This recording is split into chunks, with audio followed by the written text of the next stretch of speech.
everyone, you're watching 12 Minutes to Clad and I'm your legal educator and mentor Damini. Now, अब series में next number है NLIU Bhopal का, so I'm going to tell you all about the fees, the courses offered in NLIU Bhopal, placement के क्या trends हैं and some other details. ठीक है, तो स्टार्ट करते हैं. अब अगर NLIU भोपाल में आपको एडमिशन लेना है तो सबसे पहले सबसे इंपॉर्टेंट चीज़ और सबसे बेसिक चीज़ कि आपको क्लैट का एग्ज़ाम लिखना पड़ेगा. क्लैट के एग्ज़ाम का पैटर्न अब तक आप लोगों को पता ही होगा, और अगर नहीं पता है तो that has been covered in another video, you can go check it out. पर अब अगर बात करें स्पेसिफिकली NLIU भोपाल में कोर्सेज कौन कौन से ऑफर होते हैं, तो आपके लिए जो पर्टिनेंट कोर्सेज हैं, आपके लिए जो रेलेवेंट कोर्सेज हैं, उसमें दो कोर्सेज हैं. First is BA LLB course, right, and the second one is BSc LLB course. ठीक है, तो BA LLB as the name says कि आपको पता ही है बैचलर ऑफ आर्ट्स रहता है, पर BSc LLB जो है that is specifically for the students who are from the science stream. ठीक है, बैचलर ऑफ साइंस के साथ LLB. ठीक है, अब ये वाला जो कोर्स है ना BSc LLB, ये बहुत कम NLUs में ऑफर होता है. ठीक है, BA LLB, BB LLB फिर भी आपको बाकी यूनिवर्सिटीज़ में मिल जाएंगे, बट BSc LLB बहुत ही कम यूनिवर्सिटीज़ देती है और NLIU Bhopal is one of them, right.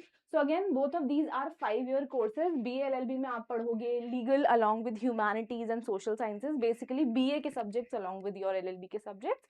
And for BSc you will study cyber law, technology law and LLB. So subjects vary कर जाएंगे. अगर आपको सब्जेक्ट्स की डिटेल्स देखनी है कि दोनों कोर्सेज में कौन कौन से सब्जेक्ट्स हैं, तो you can visit the website of NLIU. वहाँ पर आपको एक पूरा करिकुलम दिखेगा कि कौन से सेमेस्टर में आपको कौन से सब्जेक्ट्स पढ़ाए जाते हैं.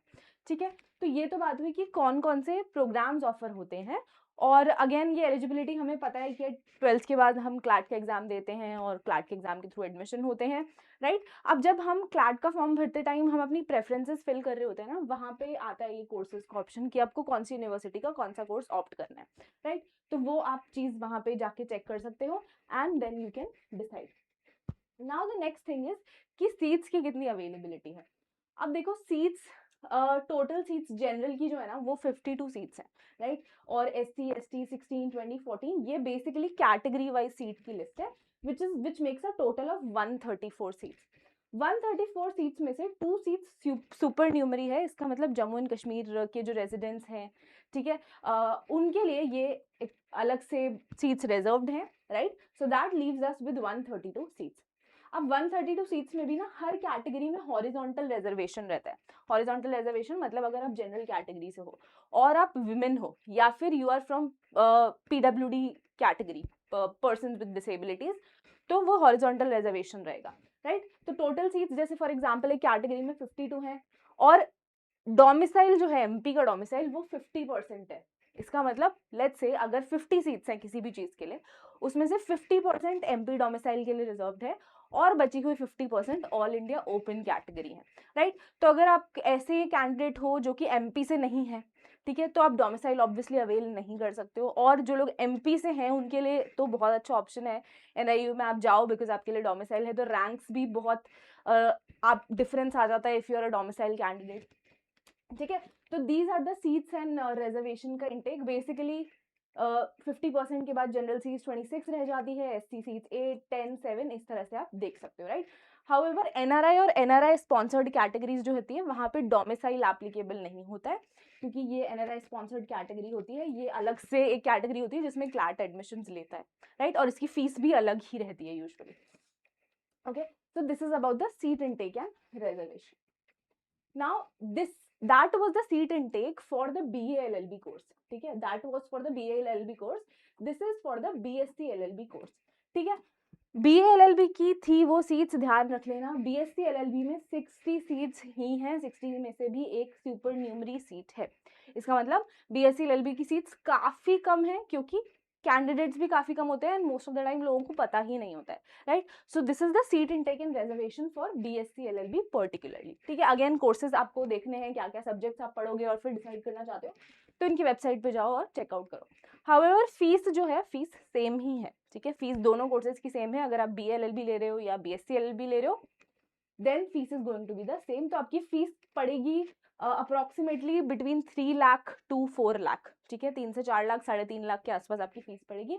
उसमें से भी हॉस्टल चार्जेस जो हैं वो आप पर तभी एप्लीकेबल होंगे जब आप हॉस्टल में रहोगे, ठीक है। Although it's a residential course, आपको पता है कि एनएलयूज में मोस्टली रेजिडेंशियल कोर्स होता है, which means you have to be on the campus, you have to live on the campus for 5 years, right. But अगर आप भोपाल के ही रहने वाले हो या एमपी में से कहीं हो और भोपाल में रिलेटिव्स के यहाँ रह रहे हो या कुछ भी और रीजन आपका जिसकी वजह से आप कैंपस में नहीं रहना चाहते, then you have an option to opt out from the hostel and mess category. तो उस केस में आपकी फीस थोड़ी कम हो जाएगी, which will be around 2 lakh 2.5 lakh. तो आपको हॉस्टल चार्जेस नहीं देने पड़ेंगे। It means you have an option to opt out. बहुत सारे एनएलयूज में ऑप्ट आउट करने का ऑप्शन नहीं होता हॉस्टल से, एनएलआईयू में वो ऑप्शन है। Okay, so it will cost you somewhere around 3 lakh 7,000 to 3.5 lakh depending upon mess and hostel के जो वेरिएबल्स हैं, राइट। उसके बाद आ जाते हैं बहुत इंपॉर्टेंट बात पे, प्लेसमेंट्स की। तो प्लेसमेंट एनएलआईयू के अच्छे रहे हैं अभी तक अगर देखा गया है तो।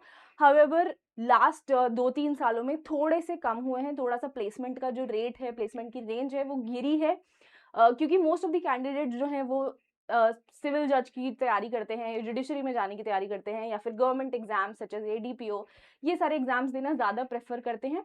Okay, so that is again varying, वो सबके लिए अलग अलग क्राइटेरिया है, everyone decides for themselves, right.